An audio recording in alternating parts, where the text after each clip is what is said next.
नमस्कार, मैं doctor Vikas Thakur, general secretary Himachal medical officers association. आज जो हमारी वार्ता रखी गई है वो है जो कोलकाता में हमारी रेजिडेंट डॉक्टर्स के साथ जो जघन्य अपराध हुआ वो बहुत ही दुखद और असहनीय है और उन्हें न्याय मिलना चाहिए। और जो इस तरह से जो हमारे चिकित्सकों की जो सेंट्रल हेल्थ प्रोटेक्शन एक्ट और सिक्योरिटी का पुख्ता इंतजाम किए जाने के संदर्भ में रखा गया है। आज के जो हमारे 24/7 इंस्टीट्यूट हैं और बाकी भी संस्थान हैं, वहाँ सुरक्षा की कोई भी व्यवस्था नहीं है। ऐसे में जो लेडी डॉक्टर हैं या जो स्टाफ नर्सेस हैं जो एक पोस्टेड हैं और वो जो रात्रि सेवाएं देती है वो उनके लिए बहुत ही मतलब एक चिंताजनक और बहुत ही मतलब प्रेशर वाली इवेंट होती है। तो उस संदर्भ में और जो ये हेल्थ प्रोटेक्शन एक्ट है, ये जो जितने भी स्टाफ नर्सेस हैं, जितने भी हमारे हेल्थ प्रोफेशनल हैं, उनकी सेफ्टी के लिए बहुत ज़रूरी है। इस संदर्भ में जो है सेंट्रल प्रोटेक्शन एक्ट और जो हमारे राज्य है उसमें स्टेट हेल्थ प्रोटेक्शन एक्ट को लागू किया जाना चाहिए। उसके बाद जो हमारे इंस्टीट्यूट हैं वहाँ सिक्योरिटी की व्यवस्था की जानी चाहिए और जो हमारे चिकित्सकों के ड्यूटी आवर्स हैं उनको डिफ़ाइन किया जाना चाहिए। कई जो ऐसे हमारे 24/7 इंस्टीट्यूट हैं वहाँ एक ही चिकित्सक पोस्टेड होता है, तो महीने में उसके एक छुट्टी भी लेनी हो तो बहुत मतलब जोर लगाना पड़ता है। और उसी तरह से जहाँ 2 या 3 चिकित्सक हैं उनको भी बहुत ज़्यादा ड्यूटियाँ कर रही हैं और ड्यूटी आवर्स उनके बहुत ज़्यादा हैं। तो इस संदर्भ में जितने भी हमारे ये इंस्टीट्यूट हैं उनको इंडियन पब्लिक हेल्थ स्टैंडर्ड के अकॉर्डिंग सुदृढ़ किया जाए ताकि जो जनता है उनको बेहतरीन सुविधाएं मिले।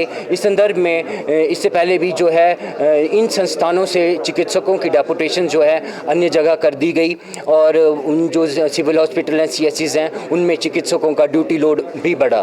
तो इस संदर्भ में बाकी स्टेट्स की तरह हमारे चिकित्सकों के ड्यूटी आवर्स निर्धारित हों। उसके बाद जो है हमारी PG पॉलिसी है, PG पॉलिसी में भी अमेंडमेंट हो। इसे जो है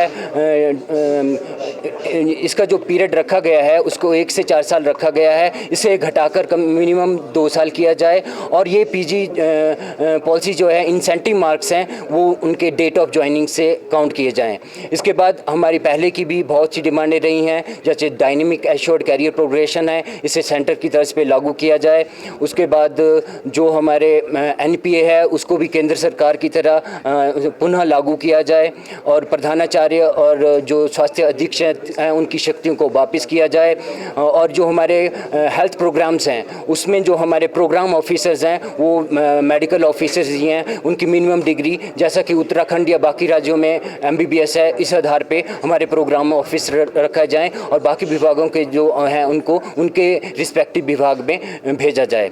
इसके बाद जो है हमारे जो ऑफिस बियरर्स हैं उनसे जो है पिछली बार मांगें रखी थी, तो आंदोलन के बाद जो है इन मांगों को दबाने के लिए जो है हमारे president, senior vice president, joint secretary, treasurer state इकाई के इनकी ट्रांसफ़र कर दी गई। उसके बाद डिस्ट्रिक्ट से भी जो है प्रेसिडेंट सोलन उनकी ट्रांसफ़र हो गई, कोषाध्यक्ष जी की ट्रांसफ़र, हमीरपुर के कोषाध्यक्ष की ट्रांसफ़र होगी और कुल्लू के जो कार्यकारिणी सदस्य हैं उनकी भी ट्रांसफ़र कर दी गई। इस तरह से मैं चाहता हूँ कि हमारी मांगें जनता के हित में जेन्युइन है और आंदोलन को कुचलने के लिए इस तरह की ट्रांसफ़र नहीं की जाए, क्योंकि एक जो चिकित्सक का जो एक पेशेंट के साथ इंटरेक्शन और रिलेशन होता है, पेशेंट डॉक्टर रिलेशन होता है, तो वो बहुत समय के बाद बनता है और चिकित्सक जानता है कि इस मरीज़ को इतने समय से ये बीमारी है, तो ये डॉक्टर पेशेंट का जो रिलेशनशिप है इसे भी ना तोड़ा जाए।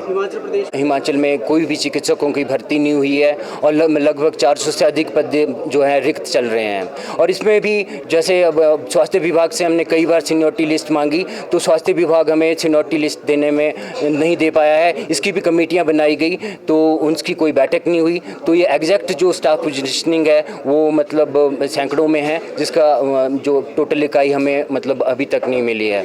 तो उसके बाद जैसे कि खंड चिकित्सा अधिकारी हैं उनकी लगभग 30 पोस्ट खाली हैं, तो उसके लिए भी ऑनलाइन ACR उपलब्ध कराने के लिए माननीय मुख्यमंत्री महोदय ने कहा था, लेकिन विभाग जो है उस वार्ता के 3-4 महीने बीत जाने के बाद भी जो है उनकी DPC नहीं कर पाया है। और इस संदर्भ में जो दिए जाने वाला dynamic assured career progression scheme है उसको भी केंद्र की तर्ज पे लागू किया जाए।